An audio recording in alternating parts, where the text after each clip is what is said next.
If you've ever lived in a home with a creepy basement, the kind that feels colder than the rest of the house, the kind you avoid at night, this story will hit a nerve. Because the night it happened to me in Chicago's South Side, I learned something terrifying. Some basements aren't empty, they're waiting. My nightmare began last winter when I moved into a small rental house on West 89th Street. It was cheap, clean, and perfect except for the landlord's only rule. Don't leave the basement door open after dark.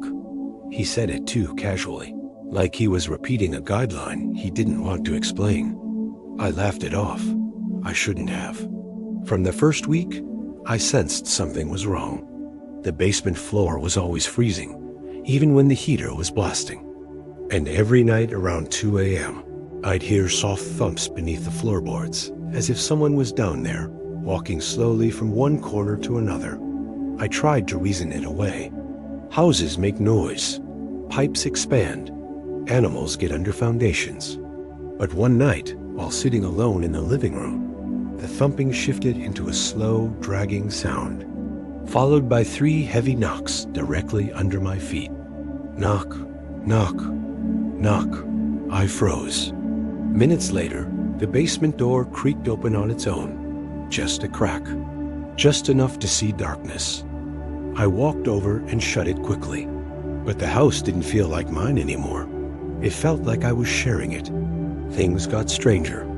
My keys began disappearing, only to be found at the bottom of the basement stairs. The hallway light flickered only when I passed the basement door, and the air grew colder every night, especially after 2 a.m. The breaking point came when I asked my neighbor, an older woman who'd lived on that street for 50 years, about the house's history. Her face fell immediately.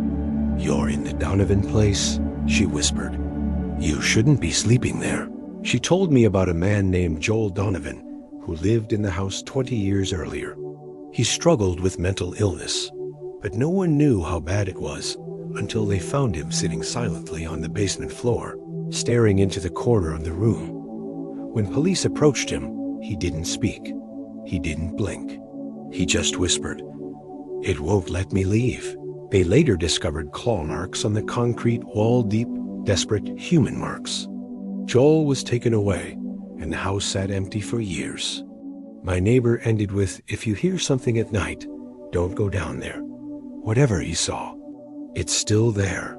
I laughed nervously, but inside, something twisted.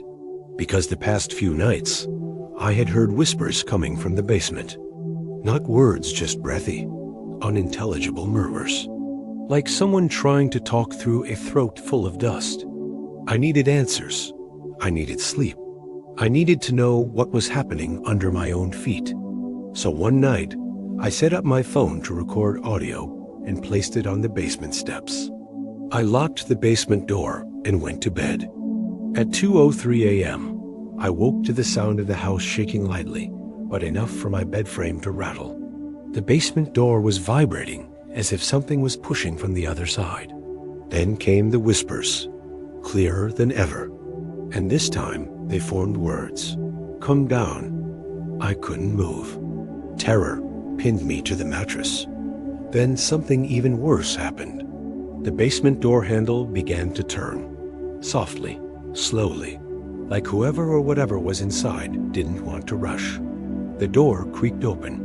I saw nothing at first, just blackness, and a shape stepped into the hallway.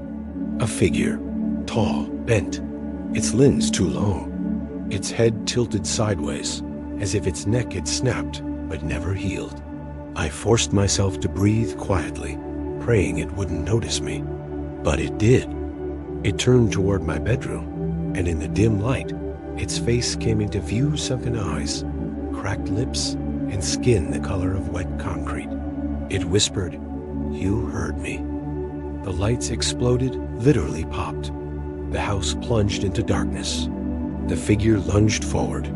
I sprinted out the back door barefoot, not stopping until I reached my neighbor's house.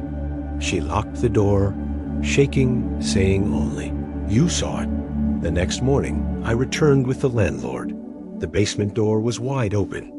My phone was on the floor screen, cracked. The recording survived.